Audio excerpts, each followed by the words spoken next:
Hello everyone, welcome again to my live class। आज मैं आपको मध्य प्रदेश जीके में, जैसे कि मैंने कल बताया था, मध्य प्रदेश के जितने भी प्रमुख धार्मिक स्थल हैं, फेमस रिलीजियस प्लेसेस, उनके बारे में पूरी जानकारी दूंगा। तो आप सभी मेरी इस लाइव क्लास से जुड़ जाएं। मध्य प्रदेश के पीईबी और एमपीपीएससी के एग्जाम्स में जो भी इम्पोर्टेंट टॉपिक होते हैं, उन सभी पर मैं इस पर आपको जानकारी दूंगा।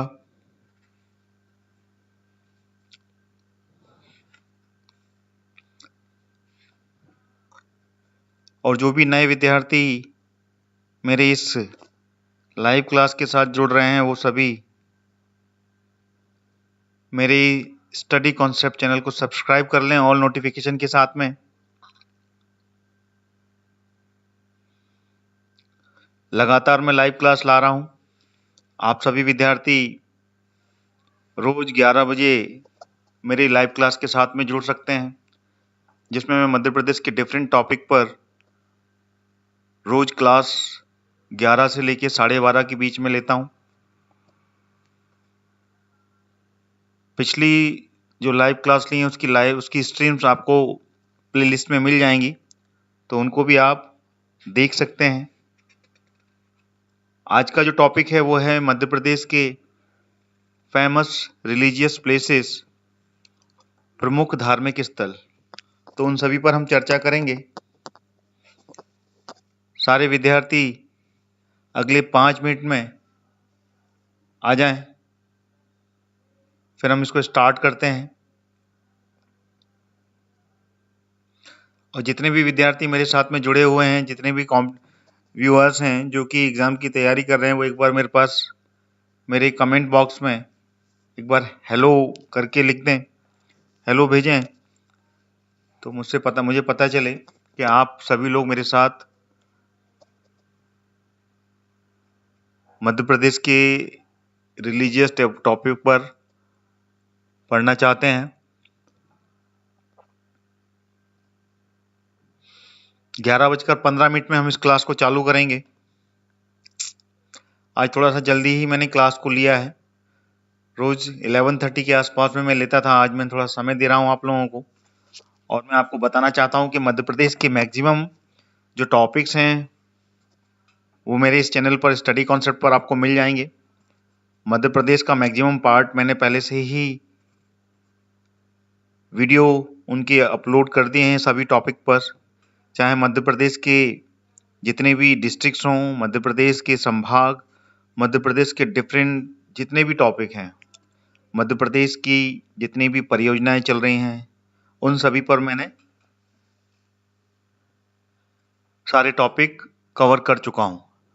Hello Anil ji, welcome to the study concept. आप सभी जितने भी विद्यार्थी हैं मेरे साथ में एक बार हेलो कमेंट करें, फिर हम इस क्लास को स्टार्ट करेंगे अगले 5 मिनट में।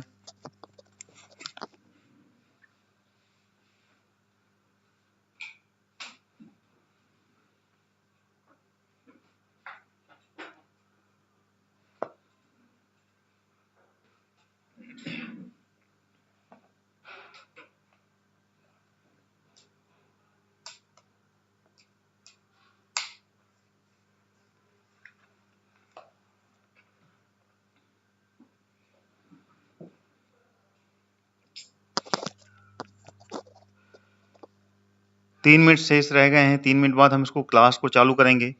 मध्य प्रदेश में अगर रिलीजियस प्लेस के ऊपर अगर चर्चा करें तो उसमें मध्य प्रदेश में बहुत से ऐसे फेमस प्लेसेस हैं, यहाँ पर धार्मिक स्थल हिस्टोरिकल पॉइंट ऑफ व्यू से बहुत ही ज़्यादा स्थित हैं यहाँ पर, और अलग अलग जिलों में हैं। उन जिलों के नाम मैं बताता हूँ। सबसे पहले आपको शुरू करने से पहले उज्जैन धार्मिक स्थल है।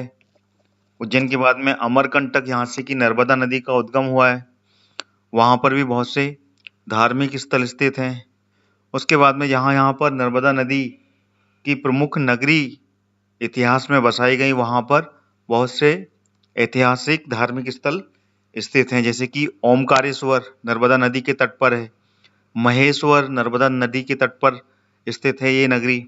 इसी के साथ में गोदावरी भगवान राम का जहां पर स्थान था, चित्रकूट, चित्रकूट में भी धार्मिक स्थल है। इसी तरीके से मैहर, पन्ना, भोपाल,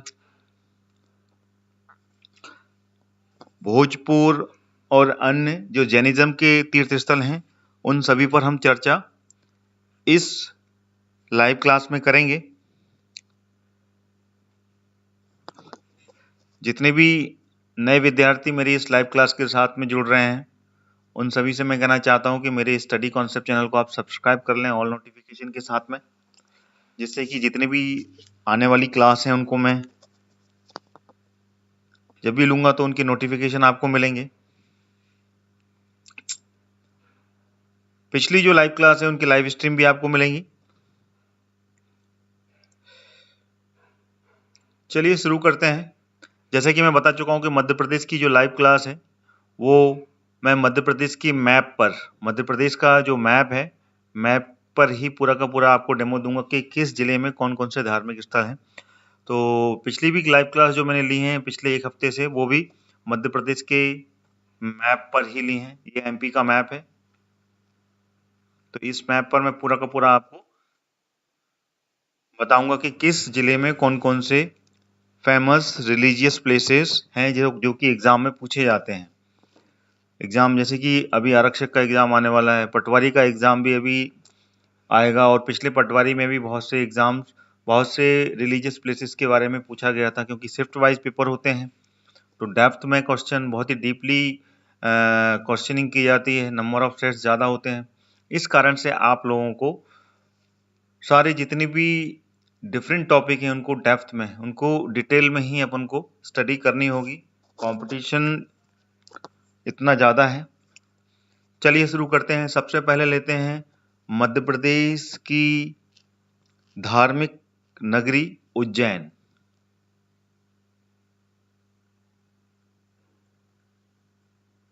उज्जैन, ठीक है, ऊपर लिख देता हूं MP religious places. Madhya Pradesh के जितने भी रिलीजियस धार्मिक स्थल हैं उनके बारे में हम इस पे टॉपिक पर चर्चा करेंगे। तो सबसे पहले लिया है मैंने उज्जैन, ठीक है ना। तो उज्जैन में सबसे अगर धार्मिक स्थल है तो वो है महाकाल। उज्जैन को क्या कहते हैं? महाकाल की नगरी कहते हैं।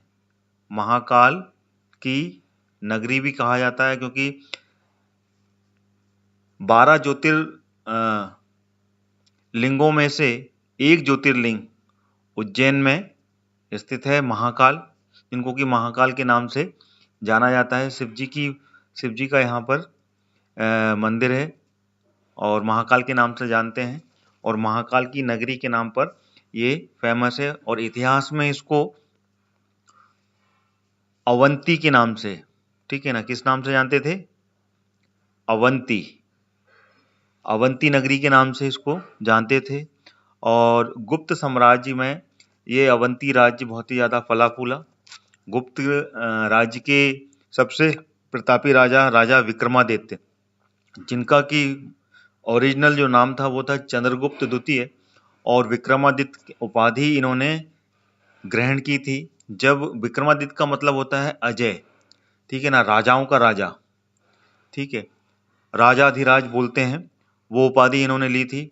और उज्जैन के ही महान कवि रहे हैं कवि कालिदास। कालिदास की ये भूमि है। कालिदास का जन्म उज्जैन में ही हुआ, और विक्रमादित्य के ही नवरत्नों में से एक थे कालिदास, ठीक है। ये तो मैंने आपको थोड़ा सा उज्जैन नगरी के बारे में बताया। और उज्जैन नगरी का जो महाकाल मंदिर है ये क्षिप्रा नदी के पास में है, ठीक है ना। क्षिप्रा नदी इसके बाजू से ही, इसके पास से ही होके वो बहती है, ठीक है। और ये महाकाल का एकमात्र मंदिर है जो कि दक्षिण मुखी मंदिर है, ये आपको याद रखना है, ठीक है। ये दक्षिण मुखी मंदिर है महाकाल का, ठीक है। साउथ फेसिंग है इसकी, दक्षिण मुखी है ये। और ये जो पूरे 12 ज्योतिर्लिंग है उनमें से एक ज्योतिर्लिंग उज्जैन में है। और यहाँ पर हर 12 वर्ष में यहाँ पर सिंहस्थ का मेला लगता है। जो मैं आपको पहले जब मेले बताए थे आपको लाइव क्लास में, तब मैंने आपको बताया है, तो उसमें भी बताया है सिंहस्थ का मेला हर 12 वर्ष में यहाँ पर इसका आयोजन होता है। ठीक है, अगला जो इम्पोर्टेंट मंदिर है वो है हरसिद्धि देवी का मंदिर है। यहाँ लिख देते हैं हरसिद्धि देवी का मंदिर।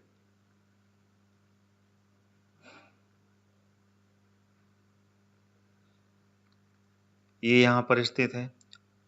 और मंगलनाथ का मंदिर, ठीक है, ये दूसरा हो गया। तीसरा क्या है? मंगलनाथ का मंदिर।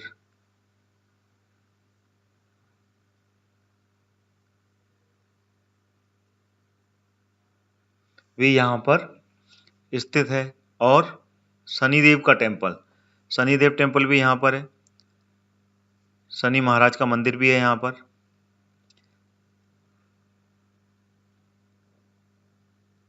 तो ये इंपॉर्टेंट मंदिर है। एक और है यहाँ पर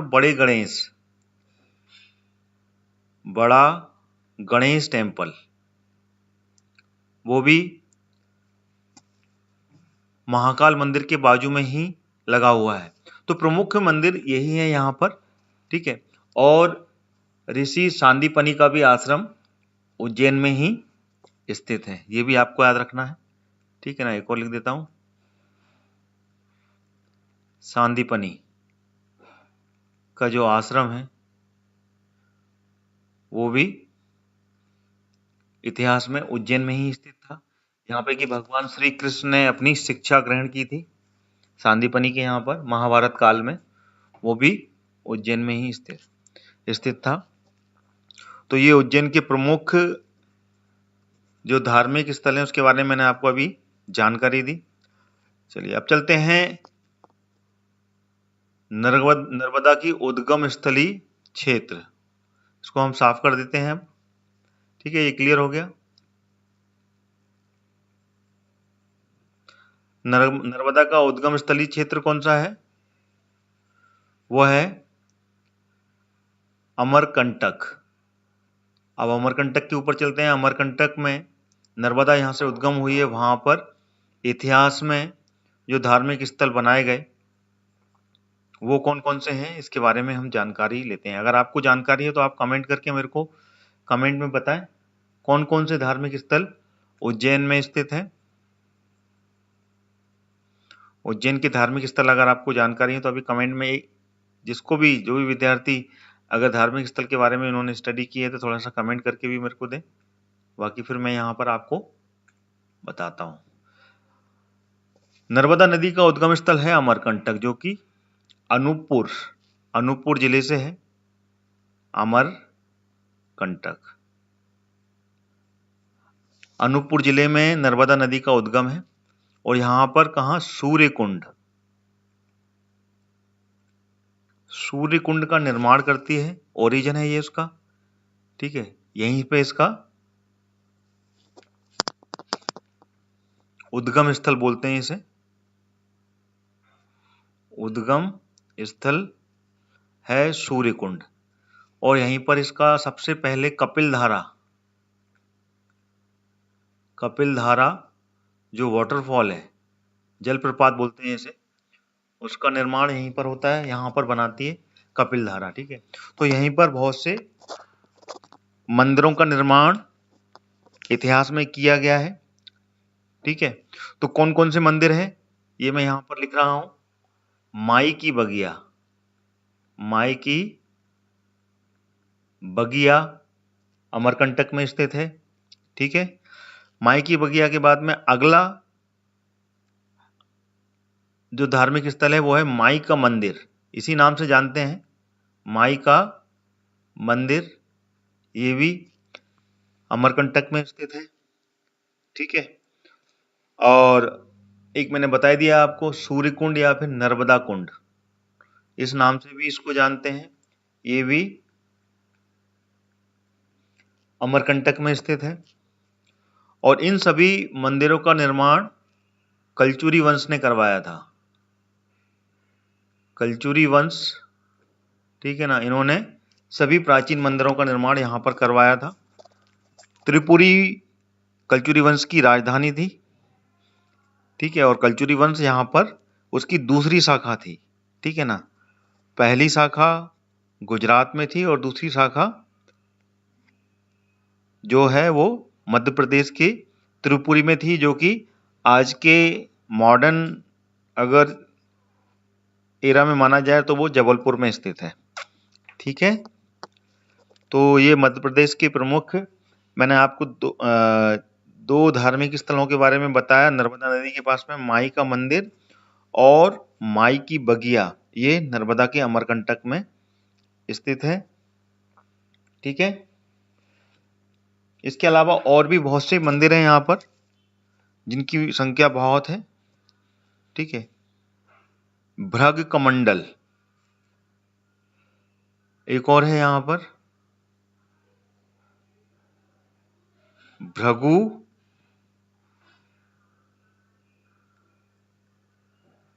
कमंडल, ये भी यहाँ पर स्थित है। ये दर्शनीय स्थलों में से है, बहुत ही ज्यादा, है ना। और अमरकंटक में टोटल 24 मंदिर हैं, ठीक है। कितने? 24 ऐतिहासिक मंदिर हैं अमरकंटक में, ठीक है। ये आपको क्लियर है?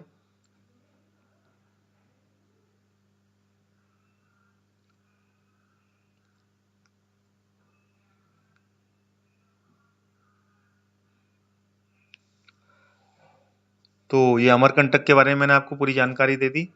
अब चलते हैं अगला धार्मिक स्थल। अगला धार्मिक स्थल है नर्मदा का, वो है ओमकारेश्वर, ठीक है।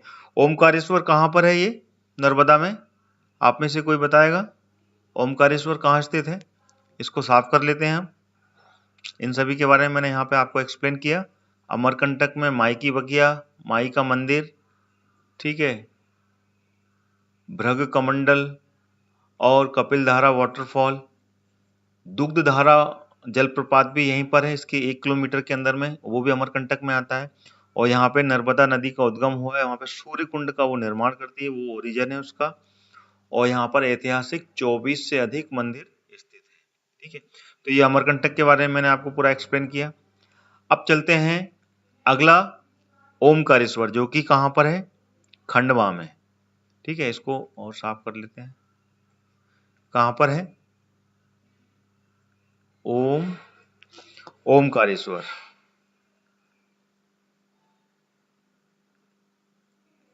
ये कहाँ पर है? खंडवा में स्थित है और नर्मदा नदी के पास में स्थित है ये ओमकारेश्वर, ठीक है। और ये भी जो 12 ज्योतिर्लिंग है, ठीक है, उसमें से एक ज्योतिर्लिंग ओमकारेश्वर में स्थित है, ठीक है। और यहीं पर आदि शंकराचार्य जी की, ठीक है ना, एक लीक से हटकर बता रहा हूं। आदि, मैंने आपको जब केव्स के बारे में बताया था तब मैंने आपको बताया था आदि शंकराचार्य की जो गुफा है वो यहाँ पर स्थित है, ठीक है ना, ओमकारेश्वर में। ये आपको याद होना चाहिए, है ना। और ओमकारेश्वर को अलग नामों से भी जानते हैं। यहाँ का जो ज्योतिर्लिंग है ममलेश्वर और अमलेश्वर, ठीक है ना, दो नामों से जानते हैं। क्या? ममलेश्वर और अमलेश्वर, ठीक है। इन दोनों नाम से भी ये जो ज्योतिर्लिंग है जो ओमकारेश्वर है, ओमकारेश्वर में स्थित है, इन दोनों नामों से भी इनको जानते हैं, ममलेश्वर और अमलेश्वर, ठीक है। और ये ज्योतिर्लिंग नर्मदा नदी के तट पर है, ठीक है। अगला पॉइंट मैं बता रहा हूं, नर्मदा नदी पर स्थित है ये ज्योतिर्लिंग, ठीक है। ये क्लियर है आपको?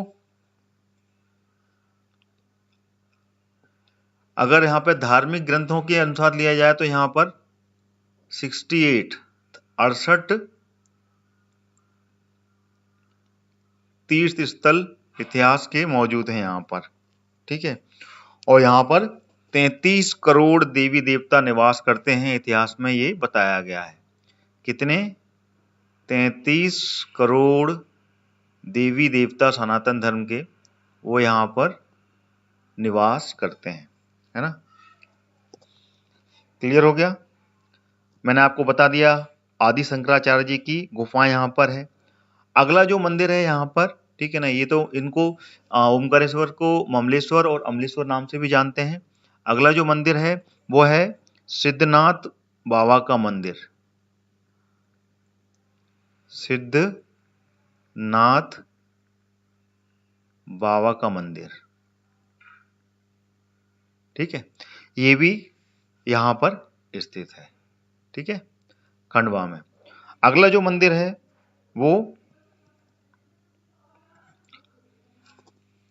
वो कौन सा है ओमकारेश्वर में?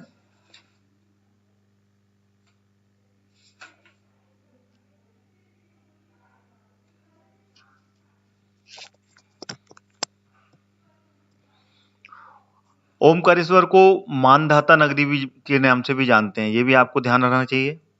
इतिहास में राजा मानधाता रहे, उन्होंने यहाँ पर मानधाता नगरी का निर्माण किया था, बसाई थी यहाँ पर। मानधाता नगरी के नाम से भी जानते हैं ओमकारेश्वर को, ठीक है। इसको क्लियर बिल्कुल याद रखना आपको। और जो राजा मानधाता थे, ये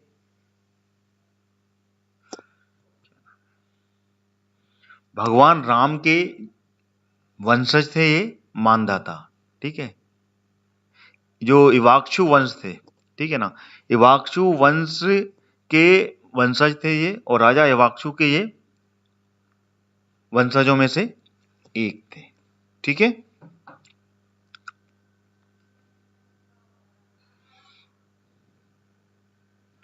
अगला जो मंदिर है यहां पर वो है 24 अवतार का मंदिर।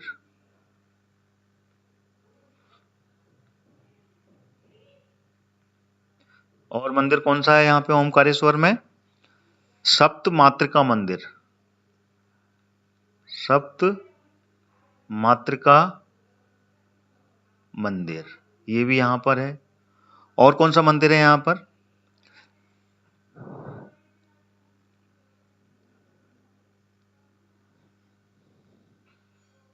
यही प्रमुख मंदिर है यहाँ पर। इसके अलावा है और एक और गुफा है, वो है काजल रानी की गुफा, काजल रानी की गुफा है यहाँ पर, ठीक है। आदि शंकराचार्य जी की गुफा तो मैंने आपको अभी बताई, उसके बाद में है काजल रानी की गुफा, ये यहाँ पर स्थित है। तो ये हो गया इंपॉर्टेंट प्रमुख धार्मिक स्थल जो कि ओमकारेश्वर में है। एक बार फिर से रिवीजन कर लेते हैं इसका। ओमकारेश्वर जो कि मध्य प्रदेश के खंडवा में स्थित है, और ओमकारेश्वर का इनको ममलेश्वर और अमलेश्वर के नाम से भी जानते हैं। अगर इसको ऊपर से देखा जाता है ओमकारेश्वर को आसमान से, तो ये जो भूमि है यहाँ पर पूरा धार्मिक स्थल है, वो ओम की आकृति बनाती है। ओम की आकृति बनाते हुए ये पूरा का पूरा यहाँ पर नगरी बसी है, इस कारण से इसको ओमकारेश्वर के नाम से जानते हैं। और ये नर्मदा नदी के तट पर स्थित है। और यहाँ पर सबसे फेमस जो पॉइंट है वह है आदि शंकराचार्य जी की गुफाएं यहाँ पर स्थित हैं। और यहाँ पर अन्य जो मंदिर हैं वो मैंने आपको बता दिए हैं, मानधाता नगरी के नाम से भी जानते हैं। 24 अवतार मंदिर है यहाँ पर, सप्त मातृका मंदिर और काजल रानी की भी यहाँ पर गुफा स्थित है, ठीक है। तो ये क्लियर हो गया आपको, ये मैंने बताया आपको ओमकारेश्वर के बारे में पूरी जानकारी दी। अब चलते हैं अगला धार्मिक स्थल, इसी के आगे खरगोन में है, जिसको महेश्वर नाम से जानते हैं, वो भी नर्मदा नदी पर है, खरगोन जिले में स्थित है। इसको साफ कर लेते हैं, फिर हम इसके आगे यहाँ पर हेडिंग लिखेंगे, then I will explain all the detail in the down side, ठीक है ना। वहां पर पूरा बोर्ड बनाकर वहां पर मैं पूरे धार्मिक स्थलों के बारे में आपको एलोबरेट करूंगा, ठीक है। छोटा बोर्ड है, छोटे बोर्ड में उतना ही अपन एक्सप्लेन कर सकते हैं, ठीक है। चलिए इसको मैं साफ करता हूँ। तो मैंने क्या बताया, महेश्वर रिवीजन कर रहा हूँ। महेश्वर में कहाँ पर, खरगोन जिले में है ये महेश्वर, और ये नर्मदा नदी के तट पर है। और यहाँ पर ही है सहस्त्रधारा जलप्रपात। सहस्त्रधारा मतलब यहाँ पर नर्मदा नदी, सहस्त्र मतलब हजार, 1000 को बोलते हैं, 1000 को बोलते हैं सहस्त्र, ठीक है। तो सहस्त्रधारा जलप्रपात यहाँ पर नर्मदा हजारों धाराओं में विभाजित हो गई है, ठीक है ना। क्योंकि यहाँ पर इतिहास में इस यहाँ पर बांध बनाने की कोशिश की गई थी, तो बांध यहाँ पर बन नहीं पाया, और वो बांध फूटा तो वहाँ से जो नर्मदा नदी है वो हजारों धाराओं में विभाजित हो गई थी। तब से यहाँ पर सहस्त्रधारा जलप्रपात बन गया, हजारों धाराओं का वाटरफॉल बना है ये। तो ये है इसके पीछे की कहानी, ठीक है। सहस्त्रधारा जलप्रपात इसको क्यों कहते हैं। चलिए महेश्वर, अगला धार्मिक स्थल मध्य प्रदेश में है महेश्वर, जो कि कहां पर है, खरगोन में है। कहां स्थित है, खरगोन में है। खरगोन जो कि मध्य प्रदेश का पश्चिमी निमाड़ कहलाता है। पूर्वी निमाड़ जो है वो खंडवा कहलाता है, और पश्चिमी निमाड़ जो कहलाता है वो खरगोन, और खरगोन के साथ में बड़वानी, ये दोनों कहलाते हैं पश्चिमी निमाड़, ठीक है। क्लियर है। और यहाँ के जो इम्पोर्टेंट टेम्पल्स हैं उनके बारे में, धार्मिक स्थल हैं उसके बारे में अब मैं यहाँ पर लिख रहा हूँ। महेश्वर में है भवानी माता का मंदिर। सभी जितने भी धार्मिक स्थल हैं, छोटे छोटे क्वेश्चंस हैं लेकिन बहुत ही ज़्यादा काम के हैं। ये क्वेश्चन एग्जाम में पूछे जाते हैं। तो खरगोन में पहला मंदिर है इम्पोर्टेंट, भवानी माता का मंदिर, ठीक है ना। अहिल्याश्वर शिवालय, अहिल्याश्वर शिवालय, देवी अहिल्या, इतिहास में देखा जाए तो देवी अहिल्या की राजधानी रही है महेश्वर, उसने ही इस महेश्वर को बसाया था, ठीक है। इसको आपको याद रखना है। और जो अहिल्या देवी हैं, इन्होंने इंदौर, सबसे पहले इनकी राजधानी क्या थी अगर इतिहास में देखा जाए, सबसे पहले इनकी राजधानी थी इंदौर। इंदौर के बाद में ये देवी अहिल्या ने अपनी राजधानी खरगोन को बनाया था। और ये अंग्रेजों के समय की बात है ना, ठीक है। और ये मराठा साम्राज्यों में जो 5 सूबे दिए गए थे उसमें से एक सूबा देवी अहिल्या, ठीक है ना, इनके वंशज का था। अगर आपको मध्य प्रदेश के इतिहास के बारे में पूरी जानकारी चाहिए तो इससे पहले मैंने मध्य प्रदेश की हिस्ट्री के ऊपर वीडियोस बनाए हुए हैं। You can get all the detail on that part, ठीक है ना। उसमें इंग्लिश में भी मैंने पूरा एक्सप्लेन किया है। जो अंग्रेजी में विद्यार्थी पढ़ना चाहते हैं, they will get all the detail in English also. और हिंदी में भी एक अलग से वीडियो बनाया हुआ है, तो वो सारे प्लेलिस्ट में आपको मिल जाएंगे मध्य प्रदेश के इतिहास के ऊपर। और पूरा मध्य प्रदेश में जो जो ऐतिहासिक घटनाएं हुई हैं from the prehistorical period, प्राग ऐतिहासिक काल से लेके मॉडर्न हिस्ट्री तक, 1947 तक, जब तक अंग्रेजों ने से गुलामी से अपनी आज़ादी नहीं मिली थी, तब तक का मध्य प्रदेश का पूरा इतिहास उसमें आपको मिल जाएगा। तो प्लेलिस्ट से आप उसको भी देख सकते हैं। अभी अपन देखते हैं मध्य प्रदेश के प्रमुख धार्मिक स्थल में महेश्वर में कौन कौन से स्थित है। तो भवानी माता का मंदिर हो गया, अहिल्याश्वर शिवालय हो गया यहाँ पर, ठीक है। और क्या है यहाँ पे, राजवाड़ा जो कि देवी अहिल्या ने जो राजधानी बनाई थी उस समय का ये राजवाड़ा है, ठीक है। और धार्मिक और एक और यहाँ पर पर्यटन स्थल है, क्या है यहाँ पर, बीठा जी की छतरी, बीठा जी की छतरी है यहाँ पर, ठीक है।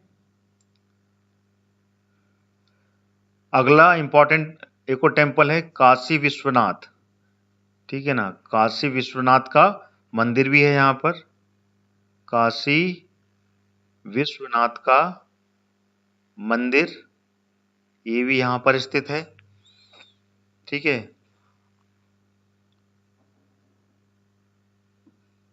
क्लियर है?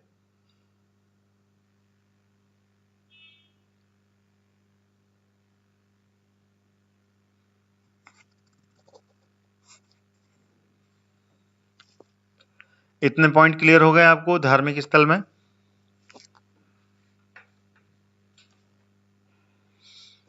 तो मैंने क्या क्या बताया? मध्य प्रदेश के महेश्वर में, महेश्वर जो कि नर्मदा के तट पर स्थित है, और यहां पर सहस्त्रधारा, सहस्त्रधारा जलप्रपात है यहां पर।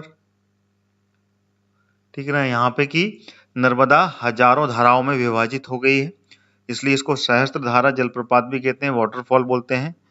और यहीं पर ये पूरे इंपॉर्टेंट टेम्पल हैं। ठीक है ना, एक बार रिवीजन कर लेते हैं। देवी अहिल्या की ये राजधानी रही इतिहास में। इंदौर से देवी अहिल्या की राजधानी इन्होंने महेश्वर में शिफ्ट की थी। और महेश्वर इतिहास में देखा जाए तो ये माहिष्मति के नाम से भी जाना जाता है। ठीक है, और अगर 16 महाजनपदों की बात की जाए, भारत में कितने 16 महाजनपद थे? 16 महाजनपद में से दो महाजनपद मध्य प्रदेश में थे। कौन कौन से थे दो महाजनपद? अवंती और चेदी, ये दो महाजनपद मध्य प्रदेश में थे, जिसमें कि अवंती महाजनपद जो था वो कहाँ था? पहला जो उत्तरी शाखा थी वो उज्जैन में थी, और दक्षिणी शाखा जो थी वो महेश्वर यानी कि माहिष्मति में थी। ठीक है ना, ये दो शाखाएं थी, और यहाँ पर इन दोनों शाखाओं को विभाजित करती थी उस समय की बेतवा नदी का जो बहाव था वो कुछ इस तरीके से विभाजित था। 16 महाजनपद जिस समय थे, ठीक है ना, और 16 महाजनपद किस समय की बात है? ये महाकाव्य एरा जिसे बोलते हैं, महाभारत एरा, उस समय की बात है ये। और उस समय बेतवा नदी का जो बहाव था वो कुछ इस तरीके से था, और इसके दक्षिणी क्षेत्र है, दक्षिणी क्षेत्र को माहिष्मति बोला जाता था, जो कि अवंती जो महाजनपद है उसको दो भागों में विभाजित था। दक्षिणी क्षेत्र माहिष्मति, ठीक है ना, जो कि अवंती जनपद का ही एक हिस्सा था, और उत्तरी में उज्जैनी, ये भी उत्तरी शाखा थी और ये दक्षिणी शाखा थी। तो ये मैंने आपको क्लियर किया। 16 महाजनपद में से दो महाजनपद थे, अवंती और चेदी। और चेदी का जो क्षेत्र था वो विंध्य क्षेत्र में का हिस्सा रहा, ये वाला। ठीक है ना, ऊपर वाला जो क्षेत्र था विंध्य का, जो बघेलखंड का क्षेत्र कहलाता है, वो चेदी साम्राज्य था। और महाकाव्य के जनपद के समय में चेदी के राजा कौन थे? राजा शिशुपाल। ठीक है ना, तो इसके बारे में मैंने आपको जानकारी दी, राजा शिशुपाल के समय का था चेदी साम्राज्य। क्लियर हो गया? चलिए, मैंने इसके बारे में आपको काफी कुछ इतिहास का झरोका भी बताया, और साथ में धार्मिक स्थलों के बारे में पूरी जानकारी दी। भवानी माता का मंदिर यहाँ पर है, अहिलेश्वर शिवालय यहाँ पर है जो कि देवी अहिल्या के समय का है, रजवाड़ा है यहाँ पर, बीठा जी की छतरी है, और काशी विश्वनाथ का मंदिर है यहाँ पर। ठीक है, अब चलते हैं, अगला धार्मिक स्थल है मैहर। मैहर कहाँ पर स्थित है? मैहर है सतना में। इसको हम साफ कर लेते हैं अब। ठीक है ना, महेश्वर के बारे में मैंने आपको पूरा जानकारी इसमें दे दी। आप सभी विद्यार्थी से मैं एक बार फिर कहना चाहूंगा कि अगर मेरी क्लास आपको अच्छी लगती है तो मेरी क्लास को आप लाइक करते हुए चलें, एक बार लाइक बटन जरूर दबा दें। ठीक है, जिससे कि मुझे यकीन हो कि आप मेरे साथ में लाइव जुड़े हुए हैं। मध्य प्रदेश के मैप के अकॉर्डिंगली मैं आपको पूरा एक्सप्लेन कर रहा हूँ, और जितनी भी क्लास अभी लाइव चल रही हैं वो मध्य प्रदेश के मैप पर ही मैं ले रहा हूँ। ठीक है, रोज ये लाइव क्लास हो रही है रेगुलर 11 से 11:30 के बीच में मैं ये लाइव क्लास लेता हूँ। तो जितने भी विद्यार्थी जो मेरी क्लास देख रहे हैं उनको मैं ये कहना चाहूँगा कि रेगुलर आप मेरी क्लास के साथ में जुड़ें। मध्य प्रदेश के मैक्सिमम टॉपिक्स आप मेरी क्लास से कवर कर सकते हैं, जो कि मध्य प्रदेश का पूरा स्टैटिक जीके मैं इस लाइव क्लास में कवर करा रहा हूँ। और कहीं पे भी कोई डाउट है तो आप कमेंट के माध्यम से वो भी पूछ सकते हैं, then I will answer in the comment box self. Okay, तो ये मध्य प्रदेश का जो महेश्वर धार्मिक स्थल है उसके बारे में मैंने आपको जानकारी दी कि महेश्वर धार्मिक स्थल में ऐतिहासिक दृष्टि से कितना ज्यादा इंपॉर्टेंट है। क्लियर हो गया? इसमें कोई डाउट तो नहीं है? चलिए अब चलते हैं। मैंने आपको बात की है मैहर, जो कि कहाँ है? मध्य प्रदेश के सतना में। ठीक है, अगला कलर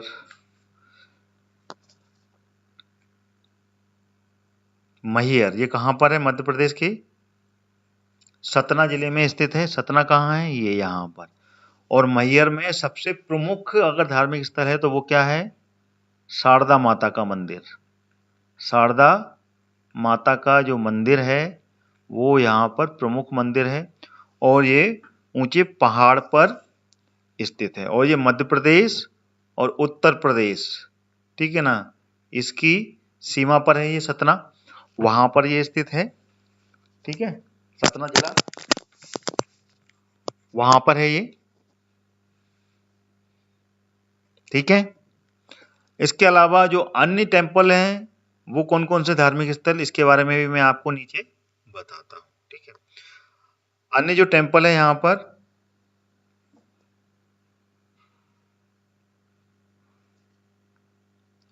यहाँ पर सिर्फ एक ही टेम्पल है। ठीक है ना, ये सतना में ही है, इसके अलावा कोई भी अन्य टेम्पल नहीं है यहाँ पर। तो मैहर में एक ही विशिष्ट है, इसको आपको याद रखना है। और भी इसमें ऐतिहासिक दृष्टि से देखा जाए तो ये मैहर को संगीत की राजधानी भी बोलते हैं। मध्य प्रदेश की अगर संगीत की कोई राजधानी है तो वो है मैहर। यहाँ पे की उस्ताद अलाउद्दीन खां, ठीक है ना, उस्ताद अलाउद्दीन खां की ये जन्मभूमि है। और उस्ताद अलाउद्दीन खां जो थे वो शारदा माता के भक्त थे, ये आपको ध्यान रखना है। कल ही मैंने इसकी क्लास ली थी। मध्य प्रदेश के जो प्रमुख समारोह हैं उसके बारे में मैंने बताया था। तो यहीं पर मैहर में उस्ताद अलाउद्दीन खां समारोह का आयोजन हर वर्ष भी होता है। और उस्ताद अलाउद्दीन खां के जो चेले थे वो कौन थे, जिनके सानिध्य में उन्होंने संगीत सीखा? उस्ताद अमजद अली खां। ठीक है, तो ये आपको ध्यान रखना है।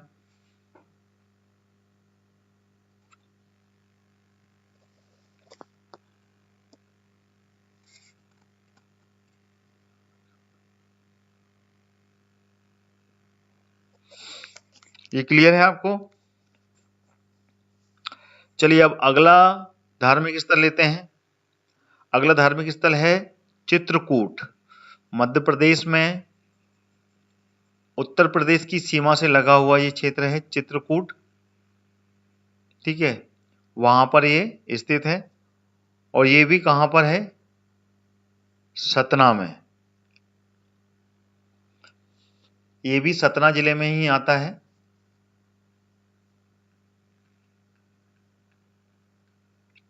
चित्रकूट जो कि सतना में ही स्थित है, सतना जिले में आता है। ठीक है, और ये भी मध्य प्रदेश की जो उत्तर प्रदेश की बॉर्डर है उससे लगा हुआ है। सतना में ही मैहर है और सतना में ही चित्रकूट आता है। ठीक है, और यहाँ पर इतिहास में अगर देखा जाए फ्रॉम द हिस्टोरिकल पीरियड, ठीक है ना, यहाँ पर जो ऋग्वेदिक काल है उस समय की बात की जाए और उससे पहले की, जब उसको मैथोलॉजिकल पीरियड भी बोलते हैं। ठीक है, तो धर्म शास्त्रों के हिसाब से देखा जाए यहाँ पर, तो यहाँ पर ब्रह्मा विष्णु और महेश ने यहीं पर अवतार लिया था बालक के रूप में। जो बाल अवतार हुआ था वो ब्रह्मा विष्णु और महेश, ठीक है ना, इन तीनों देवों ने यहाँ पर वाल अवतार लिया था। वाल अवतार यहीं पर चित्रकूट में, चित्रकूट जो कि सतना में है, यहाँ पर वाल अवतार लिया था। ठीक है, ये इंपॉर्टेंट हो गया। इसके अलावा जो अन्य इंपॉर्टेंट धार्मिक स्थल हैं वो कौन कौन से हैं ये भी मैं यहाँ पर अभी आपको एक्सप्लेन करता हूँ। ठीक है, भगवान राम और सीता का जो वनवास गृह है वो भी यहीं पर है।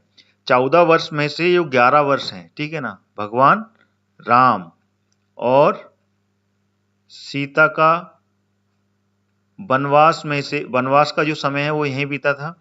11 वर्ष उन्होंने यहीं पर बिताए थे, जो कि 14 वर्ष का वनवास था। 11 वर्ष यहीं पर ही उन्होंने व्यतीत किए थे और यहीं पर उन्होंने 11 वर्ष गुजारे थे। ये आपको ध्यान रखना है। तो भगवान राम की ही क्षेत्र कहलाता है चित्रकूट। भगवान राम यहीं पर ठहरे थे। सती अनुसैया और ऋषि आत्री। अगला कौन सा है? ऋषि आत्री और सती अनुसैया, इनका भी मंदिर यहीं पर है और यहीं पे इन्होंने तप किया था। इनका स्थान भी यहीं पर है, तप का स्थान, ठीक है ना, वो यहीं पर है। ठीक है, तो ये इंपॉर्टेंट प्लेस हो गए चित्रकूट में। मध्य प्रदेश का चित्रकूट मैंने अभी आपके सामने कवर किया। ठीक है, अगला जो धार्मिक स्थल है वो है भोजपुर। भोजपुर ये कहां पर स्थित है? भोपाल के निकट में स्थित है। इसको साफ कर देते हैं हम। ये मैंने बताया आपको, चित्रकूट सतना में स्थित है और यहाँ पे ब्रह्मा विष्णु महेश ने वाल अवतार लिए थे। उत्तर प्रदेश की बॉर्डर पर है ये सतना, वहां पर ये स्थित है। ठीक है, ये यहाँ पर, ये मैंने बताया आपको, ये उत्तर प्रदेश है। और भगवान राम ने यहाँ पर 14 वर्ष के वनवास में से 11 वर्ष यहाँ पर काटे थे। ये रिवीजन में बता रहा हूँ आपको। और माता अनुसुईया और ऋषि आत्री की तपोभूमि कहलाता है ये। ठीक है, ये क्लियर है। चलिए अब बताता हूँ राजा भोजपुर। भोजपुर में क्या है? विश्व का सबसे बड़ा शिवलिंग। और ये कहाँ पर है? भोजपुर भोपाल के निकट। भोपाल के निकट में है भोजपुर, है ना, और वहां पर स्थित है ये।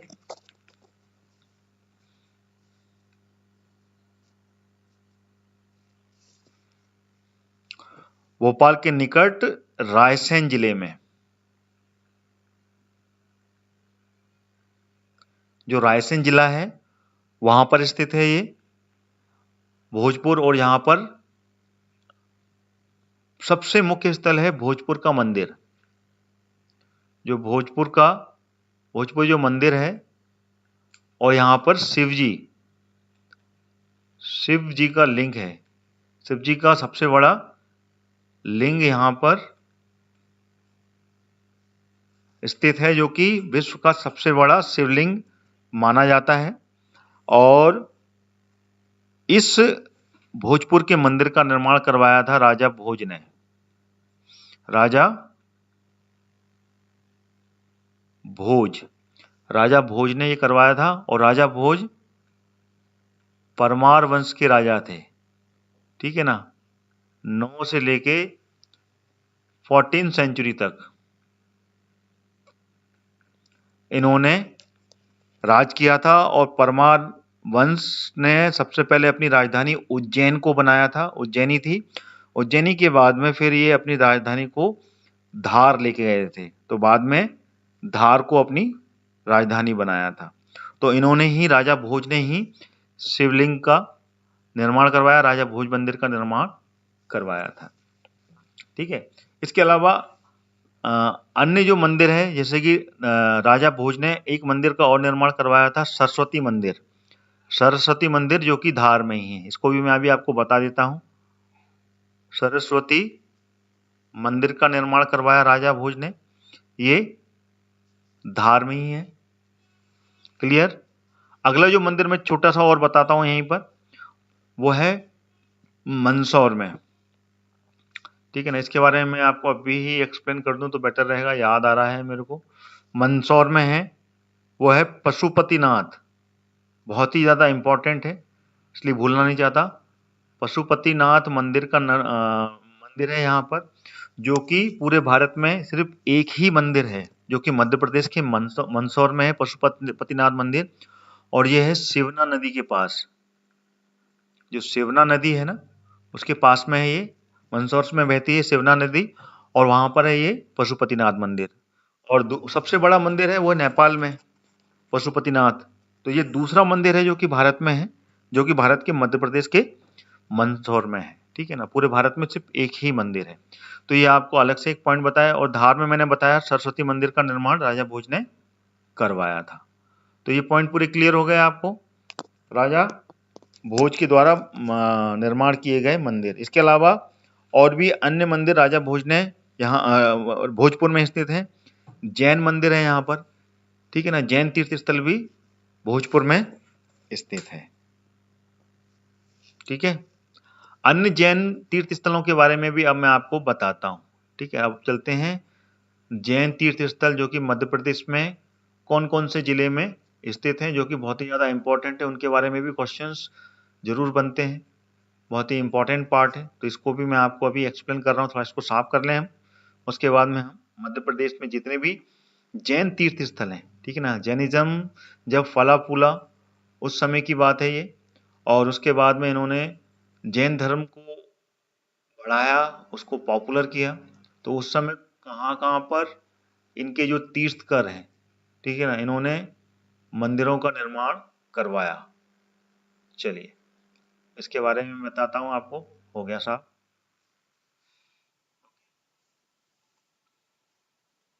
टॉपिक है जैन तीर्थ स्थल।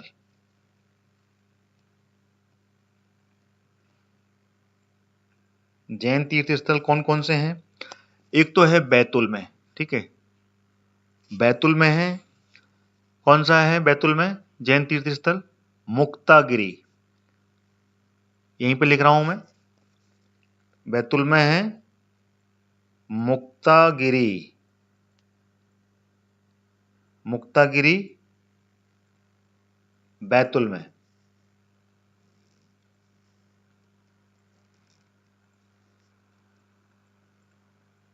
बैतुल जो कि मध्य प्रदेश के दक्षिण में स्थित है। और दूसरा है दतिया में, सोनगिर। सोनगिर दतिया, ये है मध्य प्रदेश के दतिया में तीर्थ स्थल है। यहाँ पर 100 से अधिक मंदिरों का निर्माण करवाया था। ठीक है ना, जैन धर्म के अनुयायी थे, राजा थे, उन्होंने यहाँ पर सोनगिर में 100 से अधिक मंदिरों का निर्माण करवाया। कभी आप रेलवे लाइन से ट्रेन से जब गुजरते होंगे तो आपको दतिया के रास्ते से जब गुजरेंगे तो आपको दिल्ली की तरफ में जाते हुए जब जाएंगे तो आपको लेफ्ट साइड में एक पहाड़ पर ढेर सारे मंदिर दतिया के समय में वहां पर पड़ेंगे। तो वहां पे सोनगिर नाम का एक प्लेटफॉर्म पड़ता है, तब आप देखेंगे लेफ्ट साइड में, तो you will get lot of temple in one hill. तो that is called the Songir. वहां पर ये सोनगिर के टेम्पल स्थित हैं। ठीक है, ये तो हो गया सोनगिर। तीसरा है इंदौर में। इंदौर में कौन सा है? गोमट गिरे। गोमट गिरी, याद रखना जैन धर्म के जितने भी क्षेत्र हैं उनको आगे गिरी जरूर लिखा है मैक्सिमम में। मुक्तागिरी, सोनगिर, है ना, गोमट गिरी, तो ये सब गिरी गिरी नाम से है। मुक्तागिरी, सोनगिरी, गोमट गिरी। और ये गोमट गिरी कहां पर है? इंदौर में। ये तीसरा धार्मिक स्थल हो गया, जैन तीर्थ स्थल। ठीक है ना, चौथा है दमोह में। कौन सा? कुंडलवन। कुंडलवन जो कि कहां पर है? दमोह में। दमोह कहां है? ये दमोह है, ये इंदौर का बता दिया मैंने। और अगला है दतिया। दतिया कहां है? ग्वालियर में है, स्थित है ये है दतिया।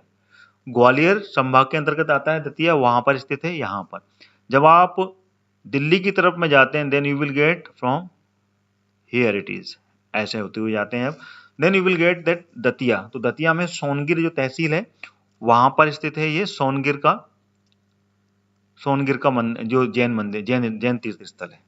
ठीक है, अगला जो है वह है बावन गजा। बावन गजा बहुत बार पूछा जाता है ये बावन गजा के बारे में, तो आपको इसको जरूर याद रखना है। 52 गजा है। ये कहाँ पर है 52 गजा? नाम में 52 गजा, तो सबसे बड़ा हिंट है बा लिखा हुआ है, यानी कि बड़वानी। ये कहाँ पर है? बड़वानी में है। बड़वानी कहाँ है? ये मध्य प्रदेश का पश्चिमी निमाड़ में स्थित है ये बड़वानी। वहां पर है ये 52 गजा तीर्थ स्थल। ठीक है। और अगला है पुष्पगिरी। पुष्पगिरी है, ये कहां पर है? सोनकच्छ। सोनकच्छ ये कहां पड़ता है? भोपाल, सीहोर और देवास के बीच में। देवास से पहले पड़ता है ये सोनकच्छ। ठीक है ना। इंदौर और देवास के बीच में पड़ता है ये सोनकच्छ। ठीक है। तो वहां पर है ये पुष्पगिरी। तो ये जैन तीर्थ स्थल बहुत ही ज्यादा फेमस है यहाँ पर। अच्छा, यहाँ पे जो 52 गजा का क्षेत्र है, ये 52 गजा बड़वानी में जो 52 गजा है, इसके बारे में सबसे इंपॉर्टेंट है यहाँ पर 84 फीट 84 फीट की यहाँ पर भगवान आदिनाथ की यहाँ पर प्रतिमा स्थापित की गई है। बहुत ही ऊंची है, 84 फीट की प्रतिमा है यहाँ पे। ठीक है ना। जो कि भारत की सबसे ऊंची प्रतिमा है। भारत में सबसे ऊंची प्रतिमा अगर आदिनाथ की कहीं पर है तो वो मध्य प्रदेश में है, 84 फीट ऊंची। दूसरी जो सबसे ऊंची प्रतिमा है वो कौन सी है? कर्नाटका में श्रवणबेलगोला। कर्नाटका की जो श्रवणबेलगोला की आदिनाथ की प्रतिमा है वो दूसरी सबसे ऊंची प्रतिमा है। तो पहली सबसे ऊंची प्रतिमा कहां पर है?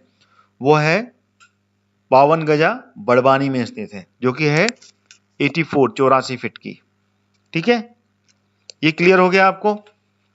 इसमें कोई डाउट?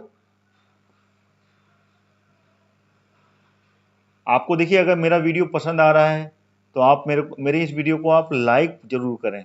जितने भी विद्यार्थी जुड़े हैं लाइक बटन एक बार दबा दें, और सभी लोग एक बार हेलो कमेंट जरूर करें। और कोई भी अगर क्वेश्चन आपके माइंड में जनरेट होता है, you can write the question in comment section. Okay.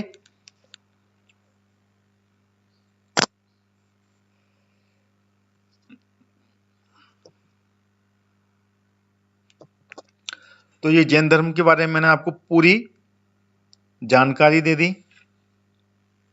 ठीक है। इसके अलावा और कोई ऐसा प्लेस जहां पे कि कोई छूट रहा हो? चलिए मैं इसको इरेज करता हूं, देन उसके बाद में फिर मैं आपको जो अन्य धार्मिक स्थल हैं और अन्य हिस्ट्री इतिहास के बिंदु से अगर देखा जाए उसके बारे में जानकारी मिलती है, तो वो उसके बारे में बताता हूं। खजुराहो। खजुराहो कहां पर है? ये खजुराहो में भी धार्मिक स्थल हैं बहुत सारे। खजुराहो है छतरपुर में। छतरपुर में है, जहां पे कि चंदेल वंशों ने खजुराहो में मंदिरों का निर्माण करवाया था, जिसको कि इतिहास में जेजाक भुक्ति के नाम से जाना जाता है। जेजाक भुक्ति नाम से उन्होंने राजधानी बनाई थी। राजधानी वैसे खजुराहो थी, लेकिन उसको जेजाक भुक्ति के नाम से भी जानते हैं। और चंदेल वंश की क्षेत्र था जेजाक भुक्ति, जो कि छतरपुर, टीकमगढ़, पन्ना, सतना, ये पूरा क्षेत्र है, ये पूरा जेजाक भुक्ति क्षेत्र कहलाता था। और चंदेलों ने यहाँ पर अपना साम्राज्य स्थापित किया था। चंदेल जो कि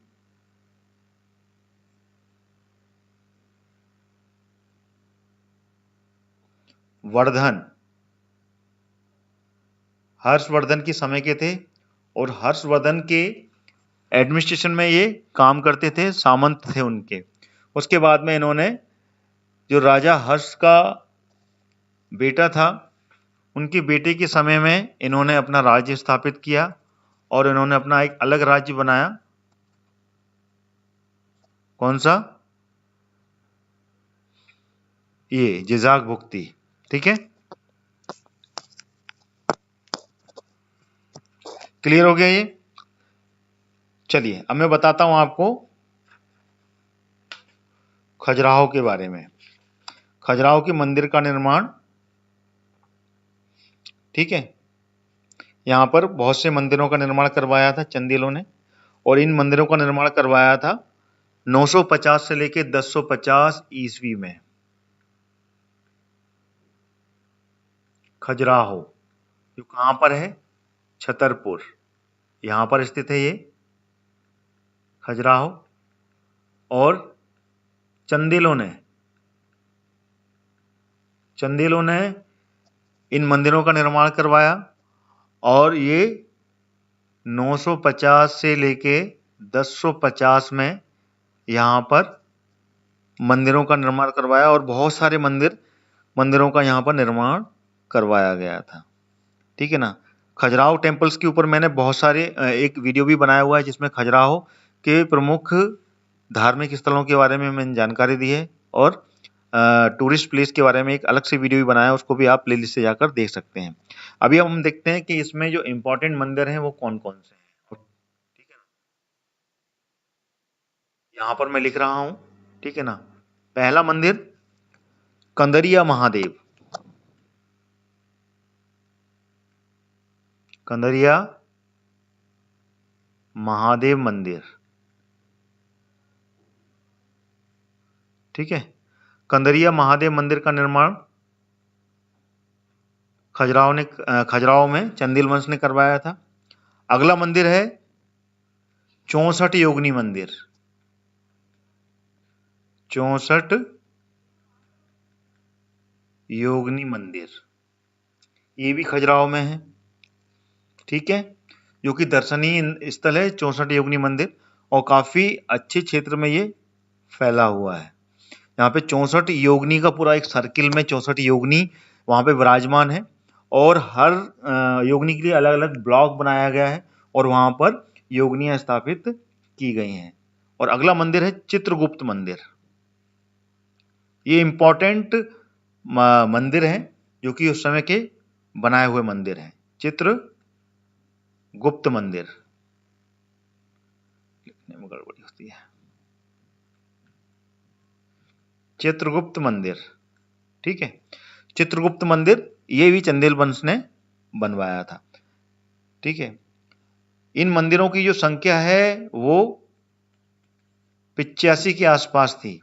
शुरू में जब ये इनका निर्माण हुआ था, चंदेल वंश ने इनका निर्माण करवाया था, तब ये पूरे मंदिर हैं। इन मंदिरों की संख्या 85 थी, लेकिन अभी करंट में यहाँ पर सिर्फ 25 मंदिर शेष रह गए हैं, 25। ठीक है ना। बाकी के रेस्ट ऑफ द मंदिर पूरे के पूरे क्षतिग्रस्त हो चुके हैं। उनका मलबा आपको वहां पे जरूर मिलेगा, लेकिन अभी देखने की हालत में सिर्फ यहाँ पर 25 मंदिर ही शेष हैं जिनको कि आप देख सकते हैं और जिनको जो मजबूती से अभी तक खड़े हुए हैं, जिसमें कंदरिया महादेव है, 64 योगिनी मंदिर है, चित्रगुप्त मंदिर है और विष्णु मंदिर है। ये सारे मंदिर, एक विष्णु मंदिर भी यहाँ पर निर्माण हुआ है। विष्णु मंदिर भी है यहाँ पर। और हनुमान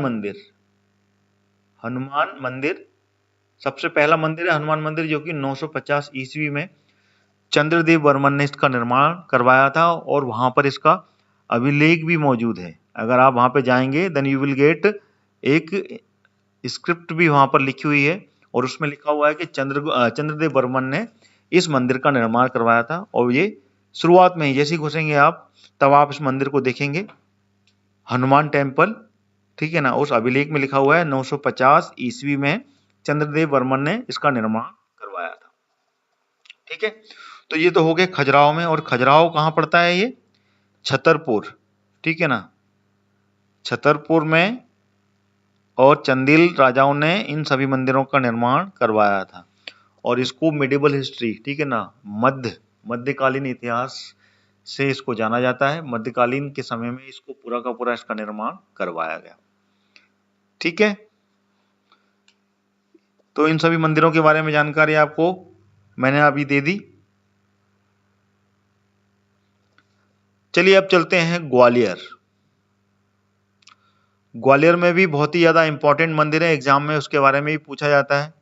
ग्वालियर का सबसे ज्यादा एग्जाम में पूछे जाने वाला मंदिर है सास बहू का मंदिर। कुछ इस तरह से तरीके से पूछते हैं ना। सास बहू का मंदिर है, ग्वालियर में स्थित है ये।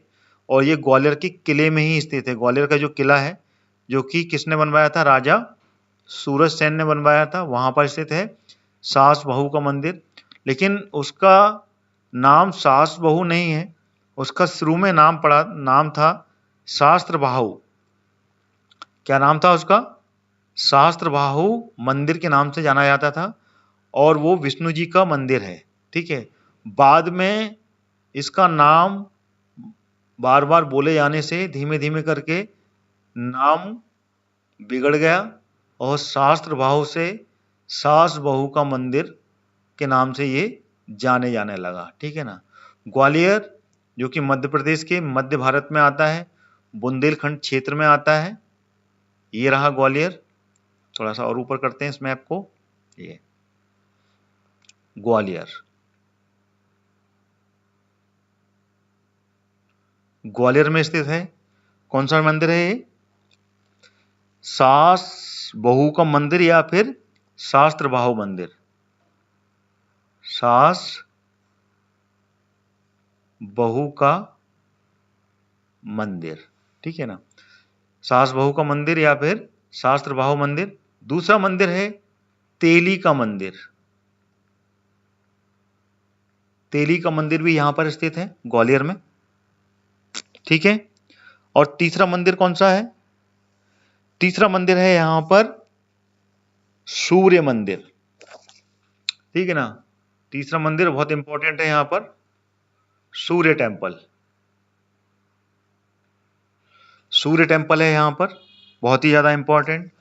और चौथा है यहां पर ग्वालियर का जो किला है, जो पहाड़ जिस पे कि किले का निर्माण हुआ है, वहीं पर यहां पर गुरुद्वारा भी है।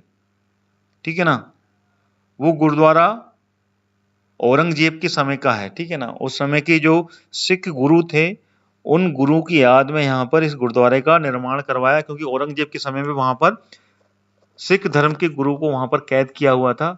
और उसके बाद में जब उनको रिहा किया गया तो उनके साथ में जो उनके सिख कैदी थे, उन्होंने उनका हाथ थामा था और उनके साथ में एक साथ में वो छूटे थे। तो उनकी याद में, उनकी मेमोरी में वहां पर इस गुरुद्वारे का निर्माण उन्होंने ही करवाया था। ठीक है ना, औरंगजेब के समय में ही उस गुरुद्वारे का निर्माण करवाया गया था। ठीक है ना, तो वो गुरुद्वारा कहां पर है? ग्वालियर में है। ठीक है ना, ग्वालियर का जो किला है, ग्वालियर का जो किला है वहां पर मौजूद है ये गुरुद्वारा। ठीक है, ये प्रमुख धार्मिक स्थल जो मैं आपको बता रहा हूं। ठीक है, अगला है ग्वालियर में किला मंदिर, मान मंदिर। मान मंदिर के नाम से भी एक प्रचलित है। और सूरज कुंड, सूरज कुंड धार्मिक स्थल, ये भी ग्वालियर में स्थित है। ठीक है, एक और है मुस्लिम समुदाय का गौस खां का मकबरा। गौस खां का मकबरा, ये ग्वालियर में है। ग्वालियर में एक जगह है हजीरा, वहां पर ये प्रसिद्ध है। और यहीं पर भी एक समाधि और भी है, वो है तानसेन की समाधि। तानसेन की समाधि भी यहां पर स्थित है। और गोस खां की भी का मकबरा, जो गोस खां का मकबरा है उसी के बाजू में है तानसेन की समाधि। तो ये धार्मिक स्थल बहुत ही ज्यादा इंपॉर्टेंट है। अगली जो समाधि अगर देखा जाए तो समाधि के बारे में अगर चर्चा ही कर रहे हैं तो रानी लक्ष्मीबाई की भी समाधि ग्वालियर में ही स्थित है। लेकिन अभी हम चर्चा कर रहे हैं सिर्फ धार्मिक स्थलों की, तो ये धार्मिक स्थल मैंने आपको पूरा पूरा अभी ग्वालियर के बारे में बताया। ठीक है, ये तो हो गया ग्वालियर।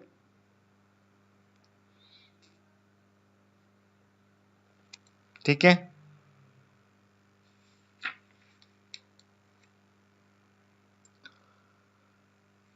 तो मेरे ख्याल से धार्मिक स्थल मैंने मध्य प्रदेश के यहाँ पे इंपॉर्टेंट थे, चाहे वो जैन धर्म के हों या सनातन धर्म, उन सभी के बारे में मैंने आपको पूरी जानकारी इस वीडियो में दे दी। आपको वीडियो कैसा लगा? मध्य प्रदेश के रिलीजियस टेम्पल पे मैंने पूरा का पूरा भी आपको एक्सप्लेन किया। इसमें कोई भी डाउट हो तो आप you can write the comment, you can put your comment in the comment box. उसके बाद में मैं उस कमेंट्स का आपको आंसर जरूर दूंगा। जो हिस्टोरिकल प्लेसेस थे उनके बारे में, धार्मिक स्थल थे उसके बारे में भी मैंने आपको जानकारी दी। इस क्लास को हम यहीं पे वाइंड अप करते हैं। अगली क्लास जो है वो किस टॉपिक पे ली जाएगी मैं आपको अभी बता देता हूं मैं। ठीक है। अगली जो होगी वो होगी समाधियों पे ऊपर। मध्य प्रदेश में जो समाधियां हैं, ठीक है ना, ऐतिहासिक समाधियां बहुत ही ज्यादा इंपॉर्टेंट है। उन सभी समाधियों पे क्वेश्चन जरूर बनते हैं कि मध्य प्रदेश में किस राजा की, किस वीरांगना की समाधि कहाँ कहाँ पर स्थित है। तो उन सभी के ऊपर मैं कल वीडियो लेके आऊंगा, तो कल फिर आप मेरे साथ में जुड़ें और मध्य प्रदेश के इस टॉपिक को अपन कवर करते हैं। सारे फैक्ट्स के साथ में मैं आपको पूरा एक्सप्लेन करूंगा। इसमें कोई भी अगर डाउट होगा तो आप कमेंट्स के माध्यम से पूछ सकते हैं। Thank you so much to all of you. Video पसंद आ रहा है तो आप जरूर लाइक करें, ठीक है ना, और शेयर भी करें मेरी इस क्लास को। Thank you so much. कल फिर हाजिर होते हैं, कल फिर मिलते हैं। ठीक 11 से 11:30 के बीच में ये क्लास मैं स्टार्ट कर दूंगा। और जो भी नए विद्यार्थी हैं मेरे इस क्लास के साथ जुड़े हुए हैं, वो मेरे इस स्टडी कॉन्सेप्ट चैनल को सब्सक्राइब कर लें ऑल नोटिफिकेशन के साथ में। Thank you so much. कल मिलते हैं, सेम टाइम